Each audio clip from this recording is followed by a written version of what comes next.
அஸ்ஸலாமு அலைக்கும் வரஹ்மத்துல்லாஹி வபரகாத்தஹு. ஹாய் மை யூடியூப் ஃபேமிலி, எல்லோரும் எப்படி இருக்கீங்க? அல்லாஹ் பாக் எல்லோருக்கும் நல்ல உடல் ஆரோக்கியத்தையும் நல்ல செல்வ செழிப்புடனும் வாழ வைக்கணும். ஃப்ரெண்ட்ஸ் பாருங்கள், நம்ம தோசை எவ்வளோ சூப்பராக கிறிஸ்பியாக வந்திருக்கு. ஃப்ரெண்ட்ஸ், இது வந்து தயிர் துவரம் பருப்பு அரிசி தோசைங்க. ரொம்பவும் ஆரோக்கியமான ப்ரோட்டீன் ரிச் தோசைங்க. வாங்க ரெசிபிக்குள்ளார போகலாம். ஃப்ரெண்ட்ஸ், இந்த தக்காளி சட்னி ரெசிப்பியும் சூப்பராக வந்து இருக்கும். இந்த ரெசிப்பியும் நான் உங்களுக்கு போடுறேன். ஃப்ரெண்ட்ஸ், இப்போ வந்து ஒன்றும் இல்லை, ஒரு படி அரிசி எடுத்திங்கன்னா ஒரு 4 படி துவரம் பருப்பு எடுத்துக்கோங்க. மெஷர்மெண்ட் வந்து பார்த்திங்கன்னா ஒரு கப்பு நீங்கள் அரிசிக்கு 1/4 கப்பு வந்து நீங்கள் வந்து துவரம் பருப்பு எடுத்துக்கணும். நல்லா அரிசியிலே நீங்கள் இந்த துவரம் பருப்பை மிக்ஸ் பண்ணிவிட்டு நல்லா வந்து 2லேருந்து 3 டைம் வந்து நீங்கள் நல்லா வாஷ் பண்ணிக்கணும். நல்லா அந்த அரிசியில் அந்த பருப்பில் இருக்க அந்த அழுக்கெல்லாம் வந்து நல்லா வந்து வாஷ் பண்ணிவிடுங்க. 3 டைம் வாஷ் பண்ணிட்டோம் ஃப்ரெண்ட்ஸ்.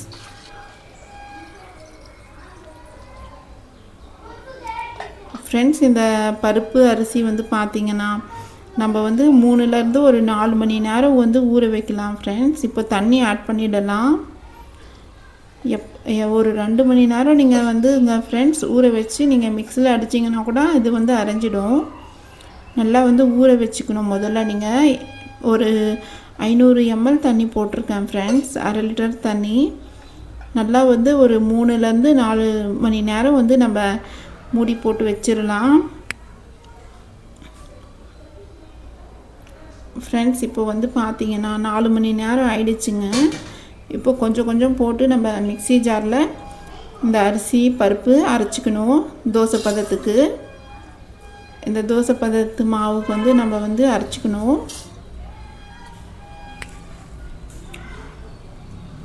நம்ம ஊற வச்ச தண்ணியும் நீங்கள் வந்து ஆட் பண்ணிக்கோங்க ஃப்ரெண்ட்ஸ். அந்த தண்ணியை கொஞ்சம் கொஞ்சம் போட்டு நம்ம வந்து மாவு அரைச்சிக்கணும் ஃப்ரெண்ட்ஸ். இந்த ரெசிபி நீங்கள் ட்ரை பண்ணி பாருங்கள். கண்டிப்பாக நீங்கள் உங்கள் ஃபீட்பேக் வந்து கமெண்ட்ஸில் கொடுங்க. உங்களோட சப்போர்ட்டிங் தான் ஃப்ரெண்ட்ஸ் எனக்கு மோட்டிவேஷனே. ஃப்ரெண்ட்ஸ், இப்போ பாருங்கள், எல்லா மாவும் அரைச்சிக்கிட்டோம். அப்படியே நீங்கள் அரைச்சிக்கிட்டு நெக்ஸ்ட்டு வந்து ஒரு 110 ml தயிர் ஆட் பண்ணிக்கோங்க ஃப்ரெண்ட்ஸ். தயிர் வந்து புளிக்காமல் பார்த்துக்கோங்க. தயிர் வந்து பார்த்திங்கன்னா புளித்த தயிர் நீங்கள் ஆட் பண்ண வேண்டாம். அப்புறமா அந்த ஜாரில் இருக்க அந்த மாவும் நீங்கள் நல்லா மிக்ஸ் பண்ணி கொஞ்சோண்டு தண்ணி போட்டுக்கோங்க. மாவு வந்து ரொம்ப தண்ணியாகவும் இருக்கக்கூடாதுங்க ஃப்ரெண்ட்ஸ், ரொம்ப கெட்டியாகவும் இருக்கக்கூடாது. அப்புறமா உப்பு வந்துங்க ஃப்ரெண்ட்ஸ் சுவைக்கு தகுந்த மாதிரி நீங்கள் ஆட் பண்ணிவிட்டு நல்லா மிக்ஸ் பண்ணிடணும். மிக்ஸ் பண்ணிவிட்டு நீங்கள் மூடி போட்டு வச்சுடுங்க. ஃபுல் நைட்டாக வச்சிடலாம். நான் வந்து ஓவர் நைட் வச்சுருக்கேன். நீங்கள் ஒரு 4 மணி நேரம் கழித்து கூட நீங்கள் தோசை சுட்டுக்கலாம் ஃப்ரெண்ட்ஸ். பாருங்கள், மாவு வந்து ஸ்ட்ரக்சர் எப்படி வந்திருக்கு. காலையில் எழுந்து ஓப்பன் பண்ணி பார்க்கும்போது இப்படி இருக்கும் மாவு. பாருங்கள், பபுள்ஸ் வந்து சூப்பராக வந்திருக்கு மாவு. இந்த சமயத்தில் நீங்கள் வந்து அடுப்பு ஆன் பண்ணி ஒரு பேன் வச்சுடுங்க. பேன் வச்சு எண்ணெய் வந்துங்க ஒரு 3 டேபிள் ஸ்பூன் ஆட் பண்ணுங்கள்.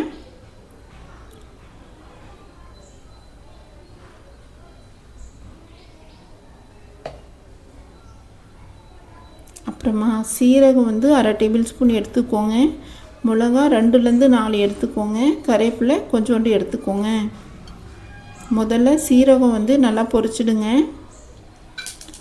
ஃப்ரெண்ட்ஸ். சீரகம் வந்து பொன்னிறமாக பொரிச்சிட்டு அப்புறமா நீங்கள் வந்து மிளகா போடுங்க ஃப்ரெண்ட்ஸ். இது வந்து லோ ஃப்ளேமில் வச்சு நீங்கள் பொரிச்சிடணும். அப்புறமா வந்து மிளகா போட்டதும் நீங்கள் கறிவேப்பிலை ஆட் பண்ணிவிடுங்க. மிளகா ரொம்ப நேரம் நம்ம வந்து எண்ணெயில் பொரிக்க வேண்டாம். அந்த காரம் வந்து சல்லுன்னு இறங்கிடும். டக்குன்னு நம்ம மிளகா போட்டதும் கறிவேப்பிலை போட்டு நீங்கள் பொரிச்சிட்டதும் எடுத்து டக்குன்னு மாவில் ஆட் பண்ணிவிடுங்க. ஆட் பண்ணி நல்லா மாவு வந்து மிக்ஸ் பண்ணி விட்டுடுங்க. உப்பு வந்துங்க நைட்டே நம்ம போட்டிருந்தோம், அதே போதும். அப்புறமா அடுப்பு ஆன் பண்ணி தவா வச்சு தவா க்ரீஸ் பண்ணிக்கோங்க. தவா சூடானதும் நம்ம வந்து தோசை போட்டுடலாம். தவா சூடாயிடுச்சு. நல்லா வந்து மிக்ஸ் பண்ணிவிட்டு தோசை போடுங்க. பாருங்கள், தோசை சூப்பராக வருங்க ஃப்ரெண்ட்ஸ். இந்த தோசையோட இந்த தக்காளி சட்னி சூப்பராக இருந்துச்சுங்க ஃப்ரெண்ட்ஸ். இந்த ரெசிபி நான் போடுறேன். இந்த தோசைக்கு நீங்கள் பிள்ளைங்களுக்கு வந்து சாம்பார் செஞ்சு கூட டிஃபனில் ஊட்ட வைங்க. சூப்பராக ப்ரோட்டீனும் கிடைக்கிற மாதிரி இருக்கும். பிள்ளைங்க வந்து ஹெல்த்தியாகவும் சாப்பிடுவாங்க, பெரியவங்களும் சாப்பிடுவாங்க. பாருங்கள், நம்ம தோசை ஸ்ட்ரக்சர் செம்மையாக வந்திருக்கு ஃப்ரெண்ட்ஸ். என்னுடைய ரெசிபி உங்களுக்கு பிடிச்சிருந்துச்சுன்னா மறக்காமல் என்னுடைய சேனலை சப்ஸ்கிரைப் பண்ணிக்கோங்க, லைக் பண்ணுங்கள், ஷேர் பண்ணுங்கள். நீங்கள் சப்ஸ்கிரைப் பண்ணிங்கன்னா தான் நெக்ஸ்ட் வீடியோ நான் போடும்போது உங்களுக்கு வந்து வரும் ஃப்ரெண்ட்ஸ். அப்புறமா நல்லா வந்து கிறிஸ்பியான க்ரன்ச்சியான தோசை ரெடி. அவ்வளோதாங்க ஃப்ரெண்ட்ஸ், நம்ம தோசை ரெடி ஆகிடுச்சு. சாம்பார்லேயோ சட்னிலேயோ நம்ம வந்து இதை சர்வ் பண்ணலாம். நம்ம தக்காளி சட்னியில் சர்வ் பண்ணுறோம். நெக்ஸ்ட் வீடியோவில் சந்திக்கலாம். பாய் ஃப்ரெண்ட்ஸ் எல்லோருக்கும்.